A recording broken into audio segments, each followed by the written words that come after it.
My name is Klaus. I'm an associate professor here at the Department of Computer Science and Engineering, and I will be the chairman of today's Ph.D. defense. It's my pleasure actually to welcome also Klass-Jan Stol. He will be the opponent today, and he is a lecturer at University College Cork in Ireland. I'm just working on OSS, inner source, and has a lot of research methods works as well. It's my pleasure to introduce the candidate, Mr. Truong Ho-Quang, and the examination board, which is built of Maria Teresa Baldassarre. She's professor at University of Bari, working on software product quality and reuse. Christoph Treude, senior lecturer at University of Adelaide, Australia, doing empirical work on software engineering processes and techniques. And Sebastian Herold, associate professor at Karlstad University, working on architecture, erosion, and technical debt.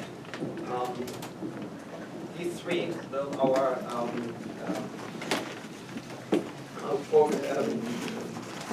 examination board. The supervisors of Truong are Michel, Chaudron, and Hebig. And so I welcome ladies and gentlemen for today's event. Just to say a little bit about how this day will unfold, we will start with some opening remarks by Truong, if there's any errata and so on. Then we will get to the summary of the thesis. We will give a presentation of 30 minutes or so. After that, we will take a short break, 5 minutes perhaps, so we can refill coffee and water. And we will build up a table here to start then with a discussion between Klass-Jan Stol and Truong. And after this discussion, we will open first for questions from the examination board and then questions from the general audience. Yeah, so I will then discuss where to go from it. Thank you. Truong, is there anything you would like to add to the thesis? There is one small number that I want to update. It's in the thesis. It's said that there are 11 papers that cited our data set. Not just cited, but used the data in the data set. But now it's a 12. So I want to update you. Right, very good. Thanks. Then the floor is yours. So,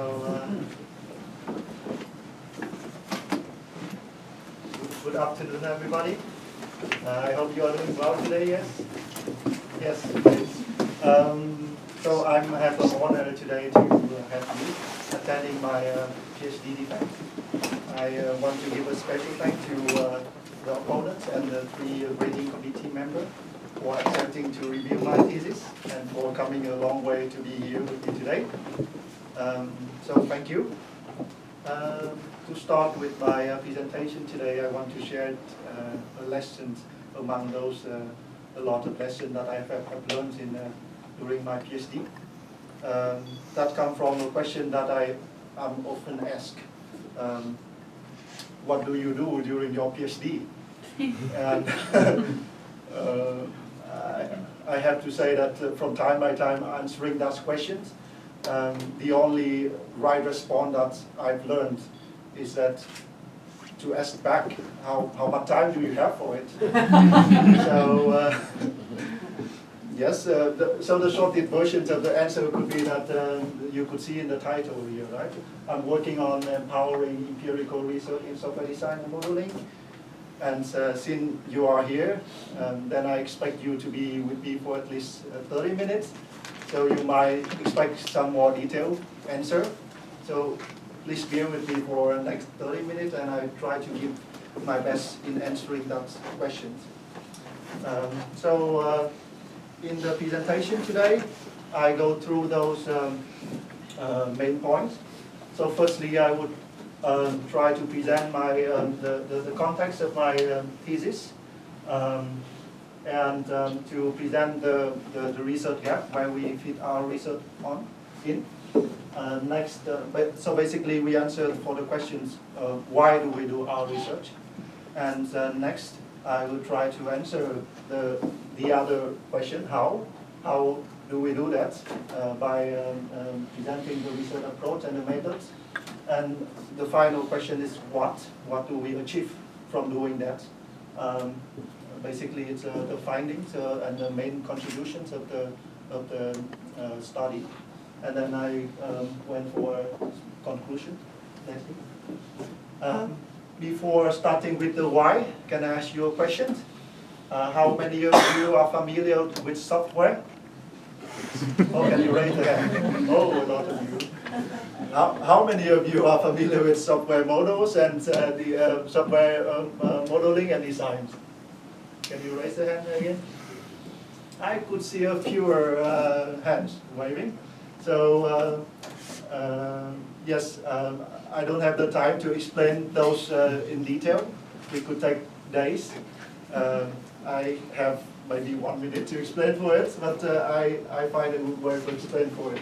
So every time I think of software designs and modeling, I think of designing a house, and I could see some similarity. So basically, if you want to build a house, then you have to think of the component within the house, where to put the garage, where to put the kitchens, and so on. Basically, you are designing a solution. You make a decision about what you want in your house. And then you have to maybe express your design into a design plan so that you can express it in the way that you can discuss with the other stakeholders of the house. For example, your partner or your kids. To get some agreement on it. You might need to make some modification lately, then updating what you have planned here, and maybe making a new house plan for it until you get it good enough so that you can start with actual implementation work of the house. Similarly, I could see in the software, for example, here it's an ATM software. You need to plan for a lot of things. You need to make a lot of decisions on who's the main user of your software, how the transaction is with the bank is made, and so on. Then similarly, you need to also express the design into a models that you can discuss with the customer and the developers lately in order to have it implemented. So let's stick to that definitions of designs and modeling and models. So design is a process of making decisions about something that is going to be built, either the house or the software. I mean, I'm talking about the software. Software modeling is models is an abstract representation of the things or system. Now it's a software, and the model is an expressions of the designs. And the modeling is the process of making models. You choose what to represent and how to represent it. Do you follow me? Yes. Yeah. Yes, good. So I could, now I feel safe to move to the why of my study. So firstly, we believe that software design and modeling are essential part of the software development process. If you think of building a house without having a design, a proper design, then you might agree with me, right? So let's stick to that. Software design and modeling are important. And but surprisingly, there is a lack of empirical research about software design and modeling in practice.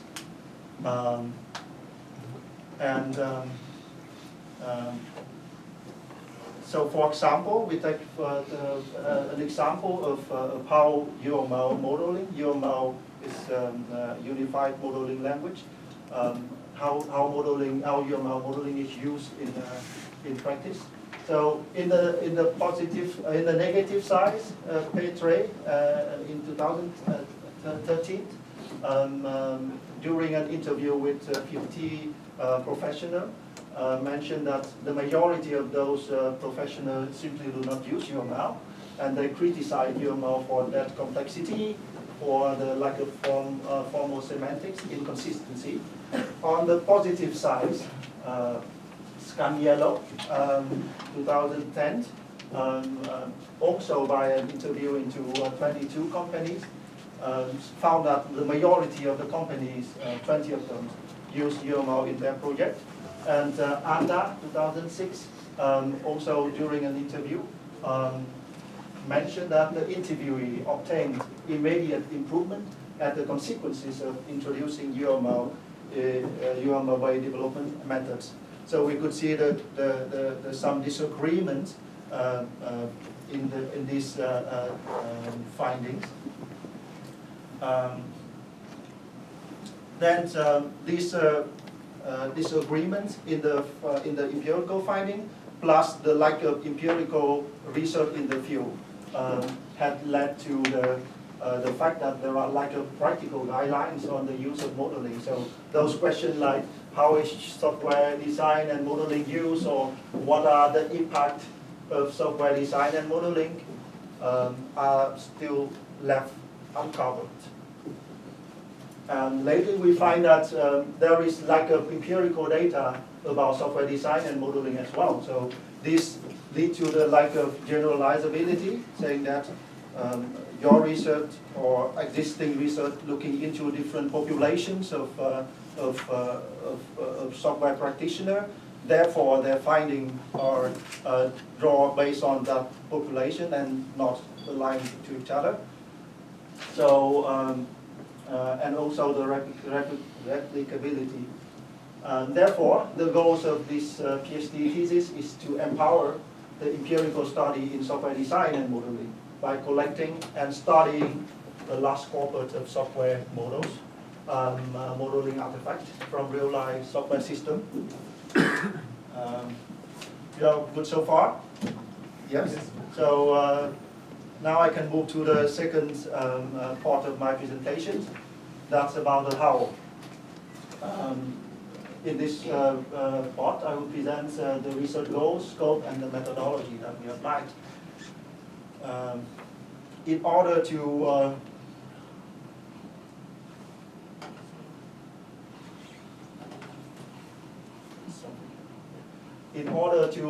achieve the goal, the main goals of my PhD, I split it into 3 smaller goals on a pyramid shape. At the bottom of the pyramid, we aim at building and sharing a corpus of curated modeling artifacts. On the second and the third layer, we aim at empirical findings on the data that we collected, on the modeling practices and the impact of the modeling. The second and the third goal is built up on the data set that is collected in the first goal. The knowledge learned from the second and the third goal can be used in order to enhance the knowledge about the data and to rearrange the data in a better way. So that the bidirectional relationship between the goals. Now I want to scope the research a little bit. At first, we need to collect the modeling artifact. But what modeling artifact that we want to collect?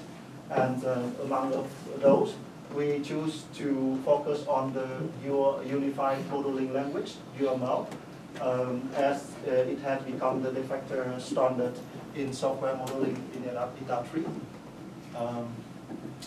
Then the next question is, from which source do we collect UML model?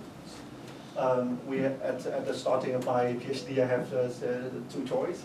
One is to go to the industry to collect it. Second is to look at the open source project to collect those.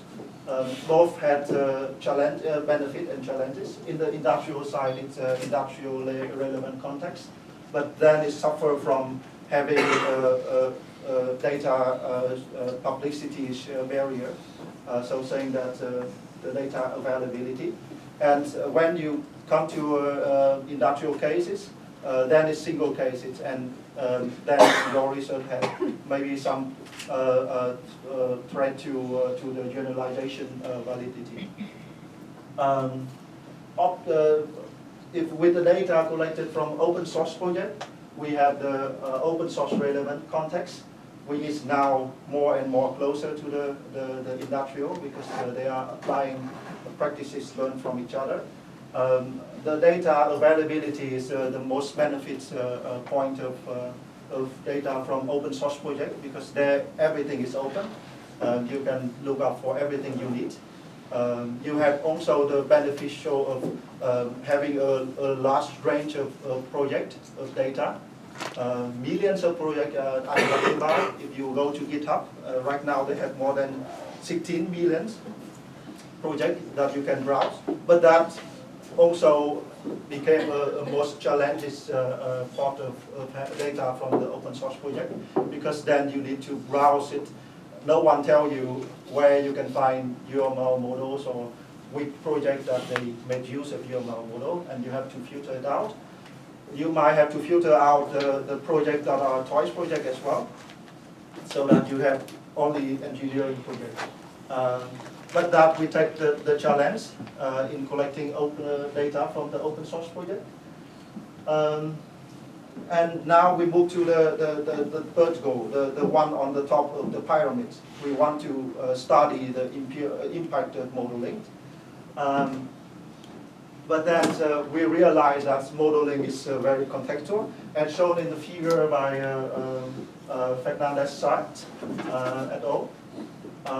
It showed that modeling process, modeling practices, modeling tools are driven by software engineering practices, software engineering process, and which in turn is driven by the goals, a specific goal of the project, specific context of the project.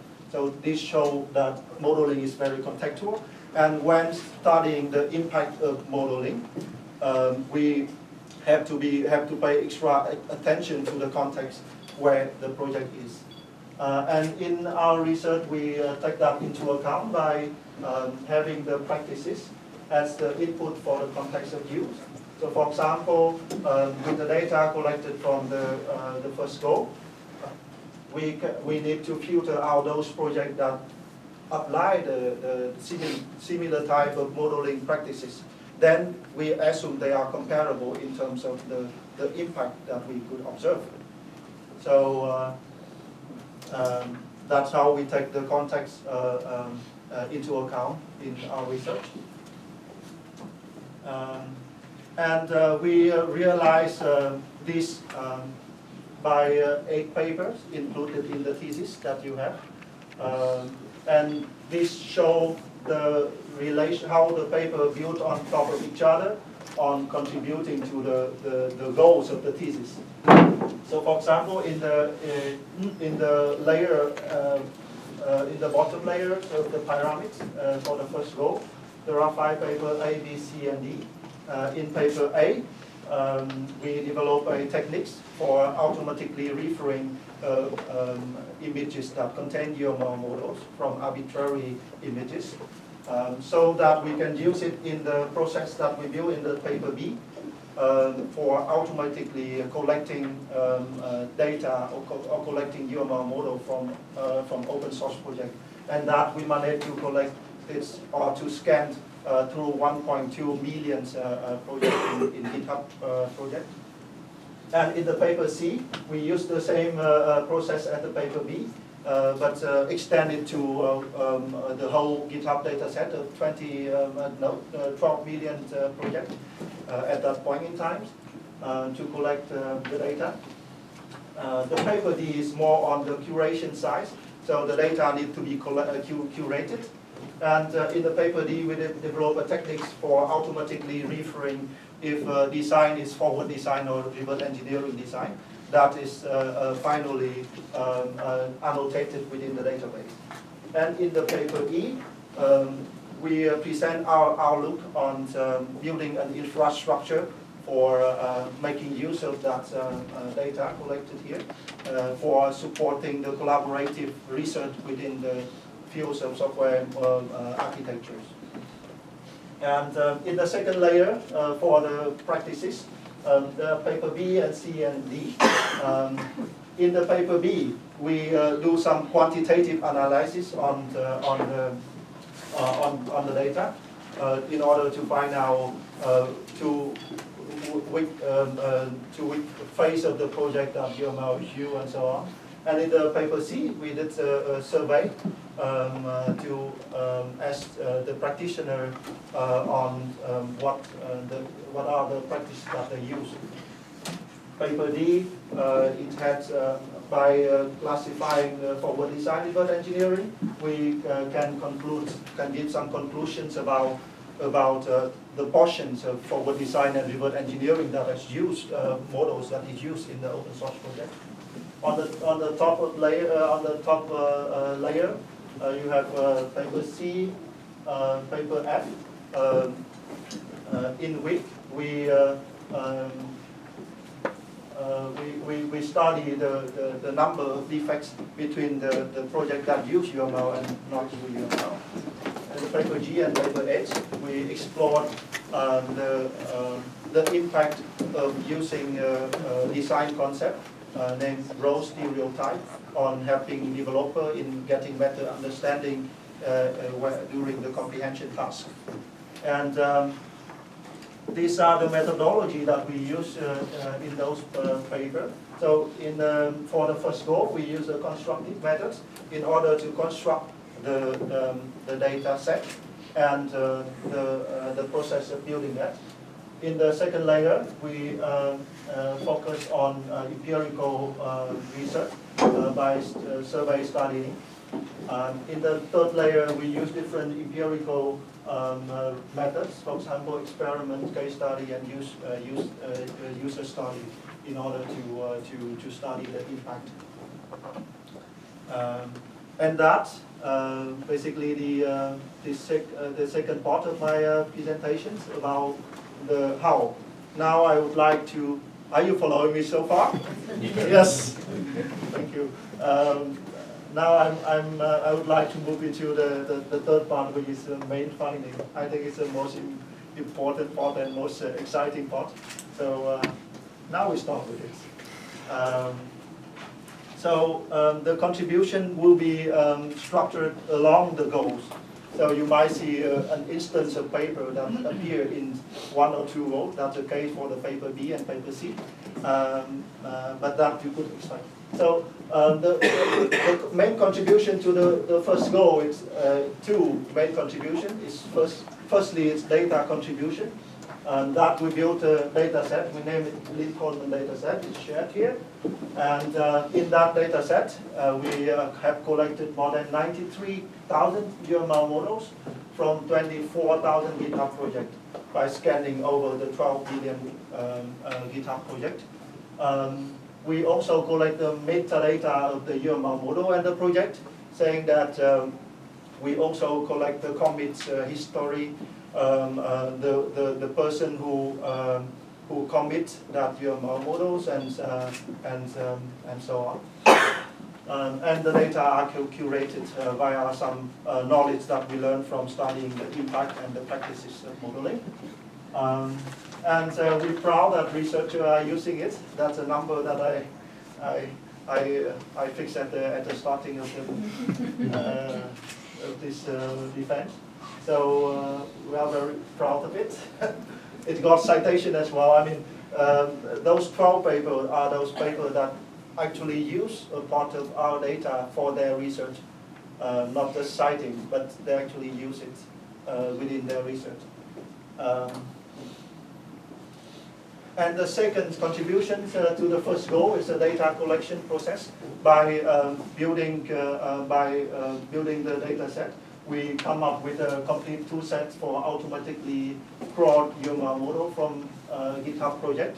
And that is highly customized so that you can also be extended to crawl the other software development artifacts from open source project or Git-based project in the industrial context as well. I want to move to the contribution. The main contribution to the second goals of the thesis is mostly the scientific insight into how UML model is used in open source project. As you can see, we find out that most projects work very shortly in UML, and usually at the beginning. On the chart you could see here, we split the timeline of the project into 10 equal parts, and that part is a number UML model that was introduced in the consequence, in the sequential timeline part. So you can see that UML model is introduced a lot at the beginning of the project, but it's also introduced in all possible phases of the lifespan of an open source project. And a few projects are active with UML during the whole lifetimes. In the paper C, where we did the survey, we find out that the majority of the models are intended for creating software design and documenting software system. That's a question that we gave to the practitioner in open source project. And lately we also asked those who did not contribute or did not make any modifications on the UML file to understand if they could benefit anything from the UML model that they in their project, and that they respond. And to our surprise, that they responded very positively about the existing UML model within their project by recognizing that it helped to understand and comprehend the system better, and it helped to get communication to the other contributor of the project easier. So this gives a hint to open source practitioner, saying that the senior guys are spending time on making the models, then the newcomer or the other contributor could get much easier in communication with them, in getting into implementing it. Now I want to move to the main contribution to the third goals, and it's a scientific insight into impact of software design and UML modeling in software development. And in paper C, it's also the survey. We find out that UML is helpful for new contributor to get up to speed, and that's the question where we ask everybody in the open source practitioner what are the first document that they consume first when they come to any new software, open source software. And so to our surprise, aligned with the code is still on the top, but UML modeling is in the second place. So a lot of them think that UML model is useful for understanding the system. And we also asked those who founded those projects if they find any, or if they observe any change in the working, in the way of working within the project with UML. And to our 33% of them mentioned yes. Unfortunately, we don't have. We did not ask them if it changed in a negative way or in a positive way. In paper F, we studied the impact of UML in defect-prone, and for that we make a comparison research between the two groups. Control group with 93 GitHub project that we don't find that they use UML in their project, and those 50 GitHub project is from Lincoln dataset where we know that they use UML models, and the result is that the project with UML have about 35% fewer bugs reported compared to the project without UML. And in the paper H, we study the impact of using a design concept named Rose Trivial Time to developers' understanding. And for that, we developed a tool named Roses 2, and we compared to a known tool named Softagraph in terms of, and we measure participants' task load usability of the tool and the understanding tool via some comprehension tasks. And the finding is that the participant achieved better score on completing software understanding tasks with ROVIS without any cognitive load penalty. So that's ROVIS and that's Soctagram. And for this, the task load, the higher is not preferable, so the lower is better. So that's the main contributions of the study, and that's I could say to the end of the what's question. So now we came to a conclusion. I would like to come to a conclusion. After 5 years of my Ph.D., I'm proud that I went from little data at the starting to a very big empirical data of UML use. Therefore, I could make a qualitative and quantitative observations on the use and impact of software design and modeling. That is the ideas of this illustration that you could see on the cover. I could experience with the emergence of empirical finding from raw data. Similarly to that illustration, it's a Truong Ho painting, and it gets more detail at any step, at any other step of printing. So for one step, you add one more color, and it shows the emergence of detail in order to fulfill the whole pictures of things. And in my case, in my thesis, I'm working on painting on the picture of how UML, how software design and modeling is used in practice.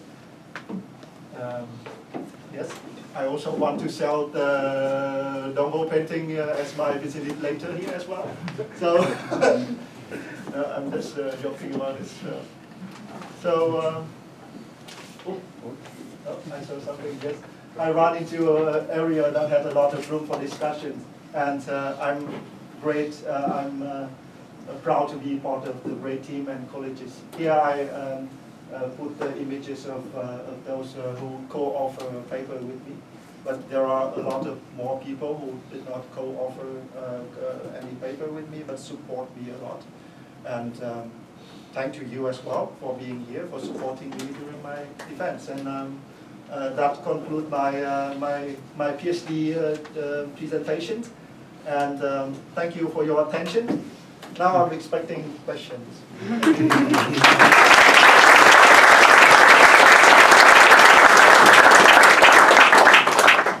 And I expect there will be no shortage of questions. However, we take a short break first and establish a dialogue, and then we start with those. Thank you. Let's meet again in 5 minutes.